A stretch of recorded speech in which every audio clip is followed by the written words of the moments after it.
There's also the fascination with danger.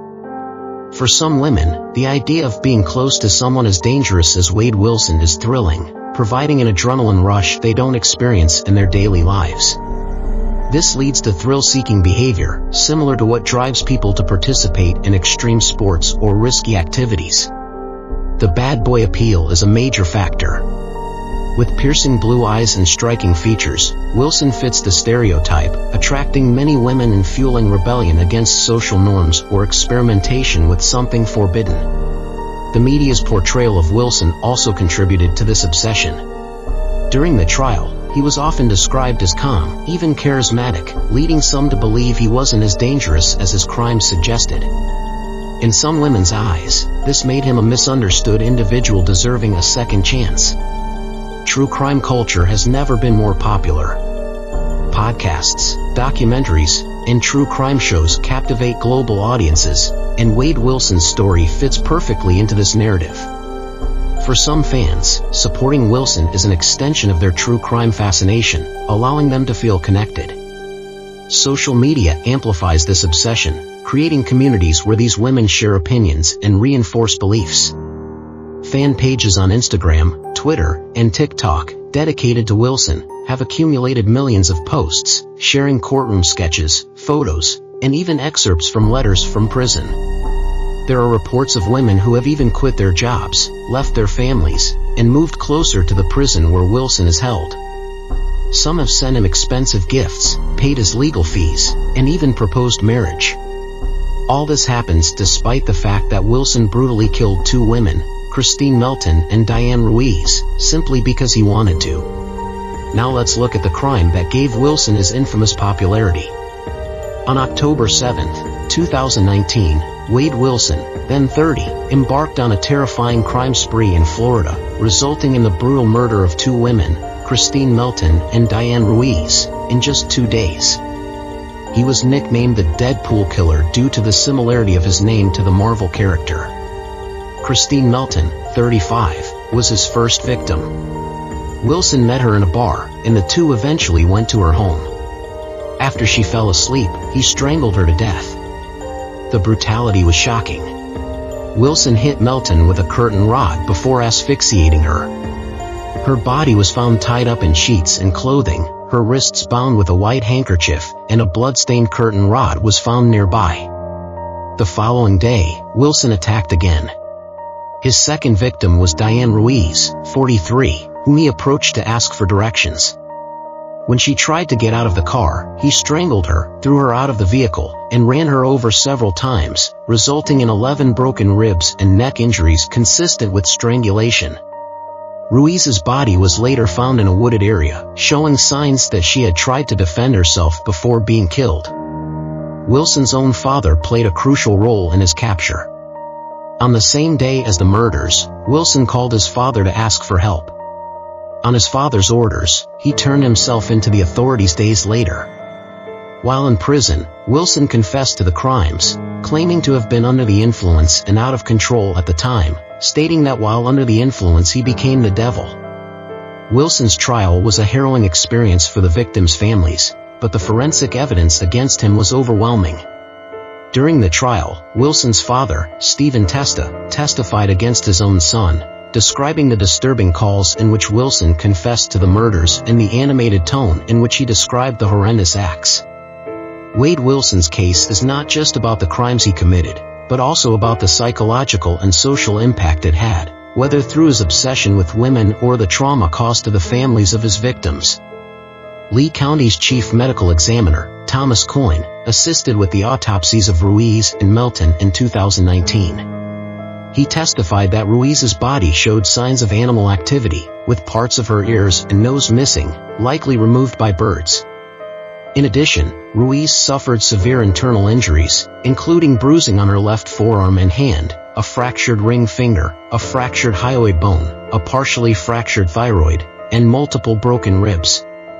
Prosecutor Andreas Garner asked Coyne if a car running over a body could cause these kinds of injuries, and he confirmed that it could. Coyne explained that it takes 10 to 15 seconds for a person to lose consciousness if strangled, and that within 30 seconds they may not regain consciousness. Ruiz would not have survived her neck wounds. Neurologist Dr. Mark Rubino offered disturbing testimony during a Zoom hearing, revealing that recent scans of Wilson's brain indicated significant brain trauma. These tests showed impairment of short-term memory and cognitive and emotional problems, aggravated by a psychiatric condition. Rubino's findings were based on a series of tests performed on Wilson, despite the limitations imposed by incarceration. Wilson's history of traumatic incidents could have contributed to his current mental state. He reported 2 car accidents. In one, he was in the passenger seat when the driver hit an oak tree, causing Wilson to hit his head on the windshield. In the other, he and his friends hit a tree on the beach, and everyone was knocked unconscious. Wilson also claimed to have suffered 2 concussions while playing football and baseball in high school, and to have been knocked out 3 times, losing consciousness each time. Rubino, although lacking access to medical records to corroborate these claims, found the stories plausible, based on the results of the brain scans. He pointed out that, as a neurologist, not a psychologist, his conclusions indicated that Wilson's head injuries, combined with psychiatric illnesses, explained his impulsive and emotional behavior. Wilson's defense team, led by attorneys Kevin Shirley and Lee Hollander, used these findings as a last resort in an attempt to save their client's life. They hoped that the evidence of mental illness would influence Judge Nicholas Thompson's decision during the Spencer hearing, allowing additional evidence to be presented before the final sentencing. However, the state's forensic psychologist and rebuttal expert, Dr. Michael Hariff, argued that there was not enough evidence to diagnose Wilson with a psychotic disorder. He suggested that Wilson's history of drug abuse was a more plausible explanation for his delusions and recurrent criminal behavior. In the end, Wilson's mental state was not enough to prevent a maximum sentence. After his conviction, Wilson's behavior in prison remained problematic. He attempted to escape on September 30, 2020, according to court documents. Another inmate alerted a guard about a note that Wilson had sent to Lauren Curtis Sawyer, another inmate. In the note, Wilson asked Sawyer to arrange an escape, specifying that it should occur between 1 o'clock and 2 a.m. at some point in the future. Investigations revealed that Wilson and Sawyer were connected through a white supremacist gang known as the Unforgiven. When authorities searched the cell shared by Wilson and another inmate, Katz, they found that the metal window frame had been carefully removed and the security glass had been broken several times, indicating meticulous work to prepare for the escape. In addition, a metal bench, originally bolted to the concrete floor, had been removed, likely used as a tool to help break the glass or other parts of the cell.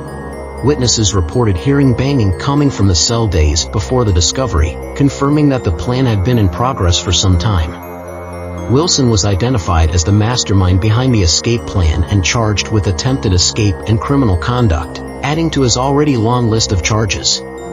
His accomplice, Katz, also faced similar charges. Wilson's association with the Unforgiven gang was alarming, given the group's history of violence. The gang, founded in the Florida prison system in 1986, is the largest white supremacist organization in the state's prisons, known for its violent tactics and strict code of conduct.